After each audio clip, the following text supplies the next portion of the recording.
Bongbong Marcos!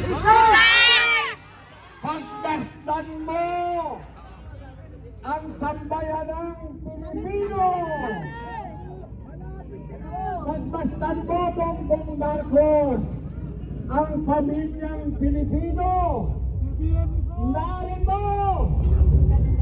Patuloy na nananawagan upang ikaw ay bumaba sa pwesto.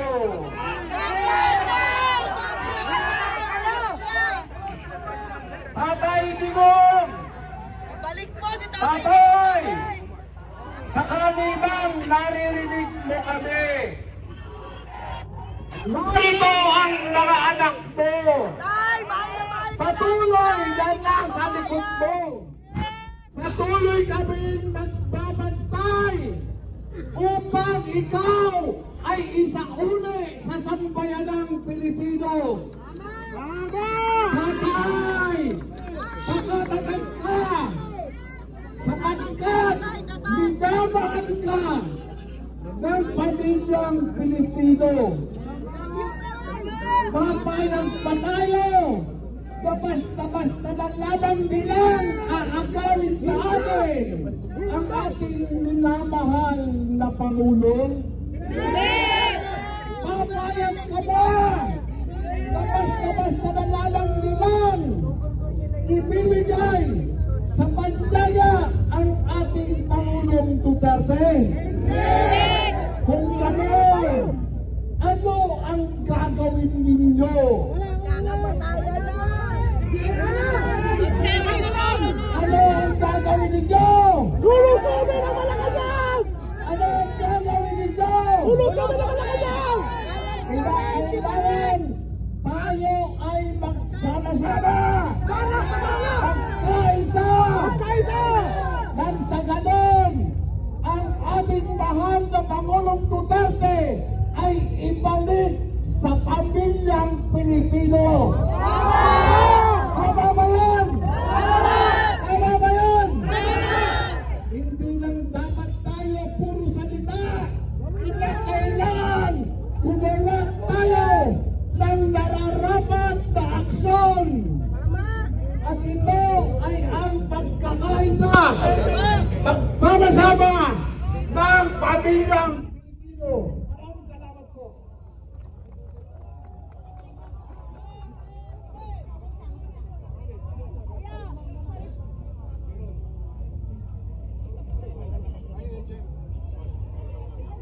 Magandang gabi po sa ating lahat. Pwede ba nating sigaw? Duterte! Duterte! Duterte! Duterte! Duterte! Alam niyo ba kung bakit natin sinisigaw ang Duterte? Dahil galing pa po kami sa Hong Kong. Nakita po namin ang pagmamahal ng ating mga OFW sa ating mahal na presidente.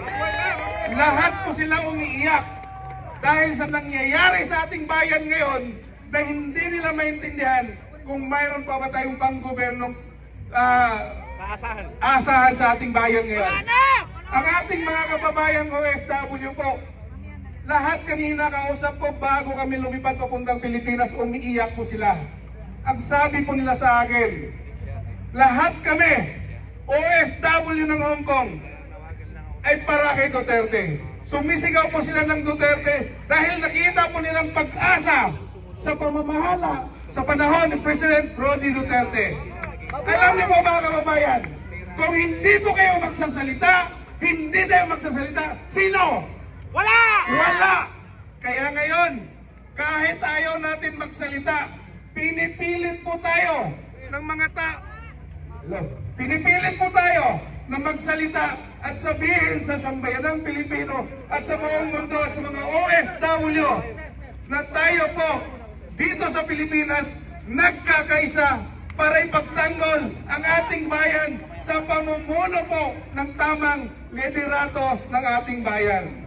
Tanong sa inyong lahat, sino ba ang nagiging presidente mula sa ating generation? Alam ko naman siguro lahat tayo dito, ang generation natin nagmula doon sa Cory Aquino.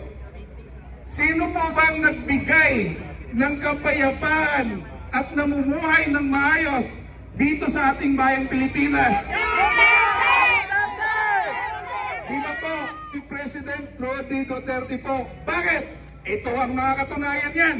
May mga ebidensya po dyan. 6 months pagkaupo niyang presidente, lahat ng mga adik po sumuko voluntary. Sino ba sa mga presidente na yan ang mayroong ganong record? Alam niyo po, Alam niyo na mga pulisan. alam niyo po kung bakit galit at umiiyak ang ating mga OFW.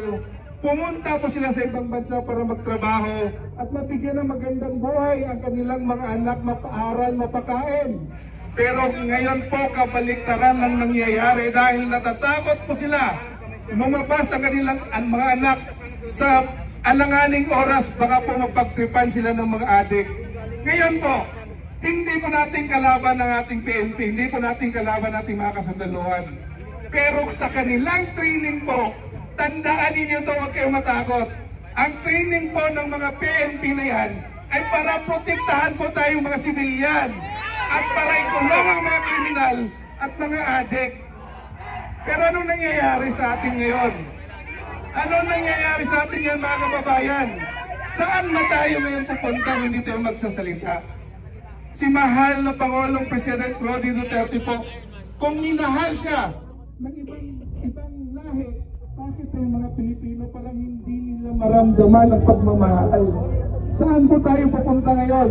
Kung ating mahal na Presidente nagbigay sa atin, anong sabi niya? I did it to my country. Ginawa niya ito para sa kanyang bayan. Hindi po niya ito ginawa para sa pangsarili. Sana po sa ating mga kasundaluhan at kapulisan, sana po kayo po ang inaasahan namin nang magbigay sa amin ng proteksyon at magbigay sa amin ng guidance. Pero sana po makita namin kayo na pagbigyan niyo naman po kami ng makakapagsalita dito sa harap at magpakita sa ating sambayan ng Pilipino na tayo po ay isang Pilipino nagmamahal sa ating bayan. Hindi po niyo kami dapat takutin dahil kami po ay nagsasabi lang po kami at pinupunan lang po namin ang mga maling nakikita namin sa ating bayan. So sana po sa ating mga kasama dyan, hindi po kayo forever dyan na nakaposisyon sa inyong mga upuan. Kung sino man kayo nakaliupo dyan, tandaan ninyo, itong history na ginawa ninyo ngayon, tatandaan po to ng generation to generation ng mga Pilipino, pinahirapan ninyo. Si President Rodrigo Duterte po, sa ating mga kababayang may hirap, anong ginawa niya? Nagbigay ng free education po. Dahil yan po ating kailangan na magkaroon ang ating mga kababayan, mga kabataan na makapagtapos mag-aral para maihaon po sa kanilang kahirapan balang araw. Sana po sa ating mga kababayan, magsalita po kayo ngayon. Dahil pag hindi po kayo nagsalita ngayon, balang araw, magsisisi kayo dahil ang mga pangyayari ngayon, sa tagal ko ngayon sa national nagtatrabaho, nakita ko kakaiba ngayon, dahil tayo, ang mga taong namumuhay ng maayos, tandaan ninyo, lahat ng mga taong namumuno sa ating ng maayos, sila po ang kinukulong. Pero mga taong magnanakaw, sila po ang masarap ang buhay. So baliktad po sana sa ating mga kababayan. Sana po sa ating mga taong gobyerno po, mapansin niyo po ang mga mahihirap na nangangailangan. Alam po namin na kayo'y kakampi namin. Pero sana po, huwag naman inipakita sa amin na dapat takutin niyo kami at hindi magsalita at dapat ikulong na lang ninyo. Dahil ang buhay po natin, lahat po tayo dito, kaya kami lumalaban dito para po sa kinabukasan ng aming mga anak. Dahil tayo po, mapasing na po tayo dito sa mundong ito. Sana po, sa ating mga kababayan, lumabas na po kayo. Tulungan po natin, suportahan at protektahan po natin ang mahal na Pangulong Rodrigo Duterte dahil siya po ay nagsakripisyo para sa atin. Siya po ay lumaban para sa atin. At ang kalaban niya ngayon, ito yung mga taong mayayaman, ito yung mga taong gahaman sa power. Gusto nila sila lang andyan. Pero po ang mahal na Pangulong Rodrigo Duterte po, ramdam po siya ng mga mahihirap, ramdam po siya ng karamihang mga Pilipino. Ang tawag po natin sa kanya, protector of the people, kalaban ng mga kriminal. Magandang gabi po sa inyo lahat. Okay.